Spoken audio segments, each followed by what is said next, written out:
رنگ پیلا پڑ جاتا ہے، میرا چہرہ پیلا پڑ جاتا ہے۔ آپ اندازہ کریں یہ نمازیں تھی، آج تو حال کیا ہے، سر پہ ٹوپی بھی نہیں۔ اور اب تو کیفیت یہ ہے کہ مسجدوں میں ٹوپی چندے کے پیسے کی رکھی ہوئی تھی یا کوئی سال ثواب کے لیے رکھ دیتا ہے، اور ہم مسجد میں جا کے سر پہ ٹوپی ڈال کر کے نماز پڑھتے ہیں۔ 5000 کا جوتا مسلمان خرید سکتا ہے، نام و نمود کے لیے 5 روپے کی ٹوپی نماز کے لیے نہیں خرید سکتا۔ جس قوم کے نزدیک دین اتنا سستا ہو گیا ہو، دین اتنا حقیر ہو گیا ہو، پھر اس قوم کو عزت کے ساتھ کیسے جلایا جا سکتا ہے؟ اللہ کی مرضی کے بغیر میرے آقا علیہ السلام کے دیوانوں، درخت کا پتا بھی نہیں ہلتا، خدا کی مرضی کے بغیر لوگوں کی تلواریں کیا کام کر سکتی ہے؟ لیکن مسلمانوں نے اپنے وجود کو خود تباہ کیا ہے۔ بڑی معذرت کے ساتھ آج نعرے لگتے ہیں ہم پوری دنیا میں نظام مصطفیٰ لائیں گے۔ میں کہتا ہوں میرے بھائی، دنیا میں نظام مصطفیٰ لانے کے لیے بہت طاقت اور محنت کی ضرورت ہے۔ اپنے دل پر نظام مصطفیٰ تو قائم کر، اس کے لیے کوئی محنت کی ضرورت نہیں ہے۔ اپنے دل کو اللہ کے قانون کا پابند کر لے۔ اگر ہر مسلمان اپنے دل پر نظام مصطفیٰ قائم کر لے، تم دلوں پر نظام مصطفیٰ قائم کرو گے، زمین پر خود بخود نظام مصطفیٰ قائم ہو جائے گا۔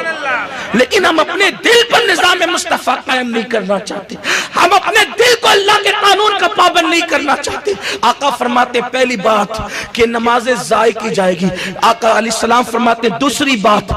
اللہ کو چھوڑ کر غیر اللہ کی قسمیں کھائی جائے گی۔ قسم صرف اللہ کی کھائی جا سکتی ہے، بس غیر اللہ کی قسم نہیں کھائی جا سکتی، اس کا اعتبار بھی نہیں ہے، وہ جائز بھی نہیں ہے۔ اللہ کی ذات و صفات کی قسم کھائی جا سکتی ہے، لیکن آج ماں کی قسم، بیٹے کی قسم، بھائی کی قسم، تیرے سر کی قسم، بیوی کی قسم، بچوں کی